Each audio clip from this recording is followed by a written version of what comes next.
Well, it's great to meet you. I'm looking forward to getting into your story, getting into your life, and what drives you. So to begin that process, I want to know.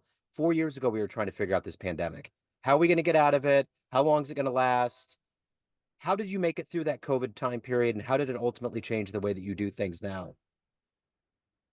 Well, first of all, thank you for having me on. I'm Yeah. excited to be here. Yes. Um, oh goodness. So 4 years ago, I was in a very different stage in life. I was newly engaged. We had just moved into our first home in San Diego County.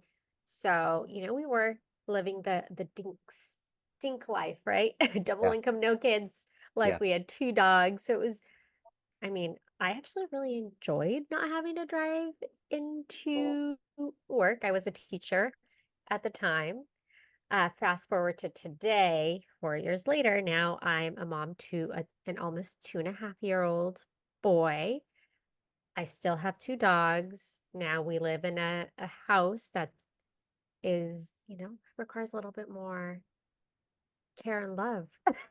Where it's a townhome. We didn't have a yard. And then I'm no longer teaching. So now I have a mom group. So I plan various mom events as a way to also educate moms in different stages in life. And I have a parenting podcast. So very different. Yeah, that's the thing that's weird about it. That time period really melted together, and it's like you think about, okay, the beginning of the pandemic, okay, that was seems like last week maybe. A little bit. Not so much, but kind of. But everything kind of melted together, and I think about how old my kids are now and how old they were then and how much has changed, and it's a long time ago now. I mean, I think we're I still know. dealing with the fallout of a lot of it. I think we're still not far enough away to analyze it enough, but it's still weird how much has changed, and obviously yours has changed quite a bit. Um, so I'm curious right now, in your life, if you were to be put in front of a bunch of third graders at career day to get to the heart and soul of what you do on a daily basis, if one of the kids was to ask you, "Hey, what do you do for a living?" How would you answer that child? I support moms, or I help moms take better care of themselves so that they can take better care of you and their families. So, what did you want to be in the third grade? What was your dream? I thought I wanted to be a pediatrician, which is Okay. funny because I can't handle blood and bones. So, how did you get to this point in your life? Take me back to your beginnings. What were some of the foundational seeds that were planted into you to get to this point where you're an advocate for women and moms and helping people live healthier lives? Well, I did not think that this was going to be me. Like when I always thought if I become a mom, I am not going to be this mom that's like so into this momming life, which is like the complete opposite. And it's such a bummer that I feel like I said that because it's not what I am now. But um, growing up, education was always drilled into our heads. To get far in life, you need to go to school, you need to educate yourself, you need to be able to have an education to get a good job, to have a good career. I mean, obviously, things are very different now with social media and technology, but back then, that was very true and was the case. You couldn't be an influencer, right? And I ended up going to school. I became a teacher. I went and I got my master's. And I taught special ed for 8 years, I believe it was, up until I became pregnant. Once we had my son, both my husband and I decided that it was best for us if I stayed home, and it was what I wanted to do. I wanted to stay home. I thought that I was going to want to go back to work part-time. I did not. I Yeah. did not want to go back to work. I wanted to stay.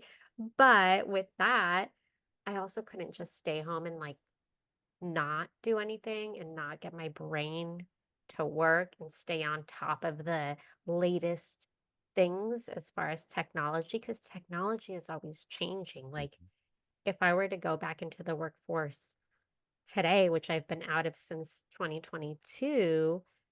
And if I didn't do what I was currently doing, my resume would be so outdated in the sense of like, yes, I know how to use Google Meets and Zoom and this and that based off of like how I used it during the pandemic and in 2022. I feel like it just wouldn't be as applicable because there's so many new things coming out Yeah. constantly. So that being said, I love podcasts. I've always been a podcast listener. After I had my son, I was trying to find a podcast that would essentially give me the answers I was trying to find on Google. And I was finding contradicting information on Google. And then I just kind of decided I don't have the time, the energy, the sleep to be able to determine if this source is credible. So if a podcast doesn't exist, that that means that I have an opportunity here. I can create it. I can't be the only mom that needs something like this. Yeah. So I decided to create a podcast where episodes are about 20 to 25 minutes long. They're very short, get straight into the point, and I bring experts to answer questions on a particular topic. So, for example, let's say when it comes to starting solids, talking about the differences between baby-led weaning, which is a big thing right now, versus purees, and just kind of giving the information and no opinions, just Yeah. like here's what you need to know. You take what works for you. Now you have the evidence-based information from specialists in that area and do what's right Yeah. for you and your family. Yeah. So I had to figure that out on my own. I just, went online. I Googled and YouTubed how to start a podcast, and it's kept me on my toes. It's definitely been interesting because I've learned things that I also wouldn't have learned if I was in the classroom, like using the different platforms that you have to use for not only recording, but for editing and the show notes and how to get it onto every podcast platform. So there's a lot that goes into it that I also think if I ever want to go back into the workforce, then I have this that has been able to keep me up to date on what's going on Yeah, in the world. absolutely. Yeah, there's so much that goes on in this that I don't think people understand from top to bottom, from scheduling to recording to editing to distribution. It's a whole different animal, that's for sure.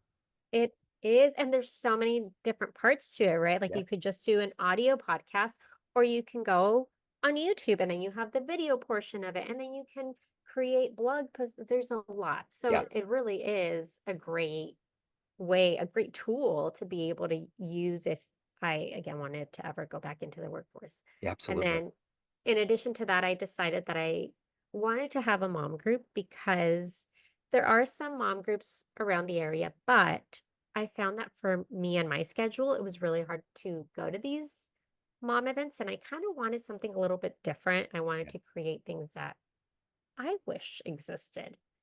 So that's where I am now, where I'm able to combine both, like the education piece in the events, not just, hey, let's go for a walk. Any mom out there, come and do this. I really try to incorporate that, like, if you are a new mom, here's what you should know about pelvic floor and what does pelvic floor physical therapy have to do for you if you're expecting or postpartum, whatever it may be. Sure. So just really using the resources that Yeah. are available to us that we just don't have the time to search on our own. Absolutely. Yeah. So let me ask you this, who's been a hero? Who's been a motivator for you in your life? I'm going to say my husband. He's been my biggest cheerleader. Yeah. He has supported me through all of this. He encourages me. He's helped me out with, he's my tech guy. Anytime something isn't working, I need help, he does it. Yeah. So if it wasn't for him, I don't know that I would be able to do what I do. I'm a full-time, I hate this term, stay-at-home mom because I don't stay home. I'm a full-time mom that raises our son, and then I do this on the side, Yeah. but I also do it with his help and the help of my in-laws to be able to watch my son so that I can get things like this done. So who would be a dream guest for you on your podcast? Who would you love to have on there? Mm.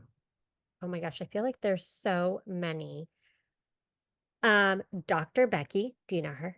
Yeah, I've Ugh, heard of her. I would love Dr. Becky on my podcast. Yeah. If We'll you put can get a hold of her, I've reached out to we're her. putting it out there right now. If anyone knows Dr. Becky, tell her to contact me. Um, Absolutely. she's just a wealth of knowledge, and I think that she just has so much good information that parents could use at really any age. Yeah. So let me ask you, what is your motivation every day to do this podcast to help women to be a mom? What is that full kind of spectrum of motivation every day for you? First, my son. I want him to be able to see that just because I chose to not return to work doesn't mean that I'm not working and that I wasn't able to create something while raising him. So I want him to grow up saying, oh, yeah, my mom was able to do all of this. And she chose to stay home with me, but create her own business on the side. There's that. And then there's also after that, it's the fact that, I've been through it myself. I was pregnant. I became a mom and I had to figure it all out on my own. And so I want to be able to share that with moms that don't know what to expect because you don't know what to expect your first time around. And Yeah. I'm sure even your second time around, you kind of have an idea, but it can be totally different. Yeah. So what was the first podcast you ever listened to where you loved it and you were like, podcasting, I'm all for it? Crime junkies. Okay. That's it. It's all about, yeah. Yeah. Uh, Very opposite from mom life, but it's the number one genre out there, though. That's what people love. yes, I love all those crime shows, Netflix, give them Yeah. to me. The first one that I really listened to was a recommendation from a friend. It was called The Apology Line, and it was about a guy in New York that set up this hotline in the 80s where he put all these flyers up and people simply called the phone and apologized for things they did. And it went really dark and it got really weird and he got really entrenched in it. And it was like the precursor to 1-900 numbers. Like it opened up Pandora's box in a way that this guy had no idea. It's really fascinating. It's called The Apology Line. Okay, I'm gonna have to search that. Yeah, do it. It's one of the higher rated ones out there. Yeah, you'll love it. It's in that whole crime genre. It's pretty fascinating. Um, so let me ask you this. If you had a dream tonight and you ran into the 18-year-old version of you and you could give that young version of you a piece of advice based on this life that you've lived, the wisdom you've gained, what advice would you impart on that young version of you and would she listen? I would say learn more about how to be better with finances. Like learn what the purpose of a credit card is for, what are interest rates, how can you start to save because the material items are nothing compared to the experiences of traveling. Well said. Yeah. Absolutely. What's the best advice you've ever gotten? Hmm. I'd say to just go after it. If you have an idea, go after it. Because what's the worst that can happen? You fail, right? Yeah. But then if you don't do it, then you've failed anyway. It's funny you say that. There was a kid that called me that like a telemarketer and he was young and he was calling me to give me some business line of credit. I'm like, look, I'm a podcaster. I don't have all these employees. It's not a big operation. And we started talking. He was like, oh, you got a podcast. And he was like, I want to do a podcast one day. But I need to get all this equipment, do all this stuff. I said, no, no, no, you don't. You don't. You got a computer? Yeah. Do you have access to Amazon? Yeah. Order a microphone. Start and then go from there. But he had this whole idea where there had to be this big studio, everything had to be perfect. And it's like you said, and we're talking about podcasting. It's like if you have an idea, the beauty about the democracy of podcasting is if it's good, people are going to tune in. They're just going to. It's going to be embraced. And at the end of the day, I don't think anybody that's listening is like, yeah, I think the microphone you were using, I'm not going to listen to it. I'm not going to do it. You know what I'm saying? It's like, Yeah. yeah. Yeah, So you definitely think like when I started, I had one of those like little desks that you can use on your in your bed. You know how Yeah. they came up with all that stuff after COVID. And I would sit in the closet, in our walk-in closet. I would also have my infant with me because it was easy to just hold him. And then I had to start really sitting in the closet once he became a little bit more mobile, like crawling because I could keep him contained. Now I can't do any of that because he walks and gets into everything. But Yeah. yeah, you all you need is this really space that you can kind of tune out the sound and $50 microphone. And that's it. Just go for it. You know, I think it's the thing that's interesting about what you're doing is that I can't believe how much we've regressed in our society with things, and especially with women. How many things? I mean, people think that what we're like the whole Roe v. Wade is part abortion, but it's also a part of healthcare for women and how it's been repealed and how these predominantly men are passing this legislation. So I would think this election cycle has to be determined by the women vote. It has to be. I would hope so, right? Because I don't want anyone to tell me what I can and can't do with my body. But also, this might be an unpopular opinion. There are people out there that don't want to be parents, and there are people out there that should not be parents because they just probably would not be good parents. And you see that a lot, right? Yeah. We have a number of kids that are given up for adoption and they grow up in foster homes or whatever, or kids that just they don't end up having good childhoods. And I think that's sad. I remember the book Freakonomics by Malcolm Gladwell. And there was a section in there about how around the mid to late 90s, there was the Balanced Budget Act and things were somewhat in a better there was a level of prosperity that was different from the 80s. And things were kind of turning around. They were like, how did this happen? How did we not suck all the resources out of our government and get to this point? And a lot of it was about access to contraception or like people that shouldn't be having kids. And I'm not saying what people should do, but that was a key factor in it, Wow. which is I also interesting. Anyway, Yeah, I also used to listen to that podcast, yeah, Freakonomics. I haven't in a while, but yeah. yeah. Yeah. So, anyways, it's interesting because it is true. It's what you're saying. There's people out there, and I have good friends, and I know a lot of people that are like, we're just not gonna have kids. It's just not. It's like good, then don't. Like and you don't really know that until you become a parent. But then when you are and you're invested, you realize how much goes into it. And if you're passive and not active, and it's just kind of something like you're going to save a relationship or you think this is what society wants you to do, it's probably not the right reason to do it. Yeah, because adding a child to that dynamic, it really turns things upside down, right? Now you have no time. Now you are spending money on toys and constantly spending money on clothes because they're outgrowing it. The cost of diapers alone, it's expensive to have a child. And yeah, there are some people that just don't want to be parents. And that's great if Yeah. you know that about yourself. I wasn't sure I wanted to be a mom. It was kind of like, if it happens, it happens. I don't know.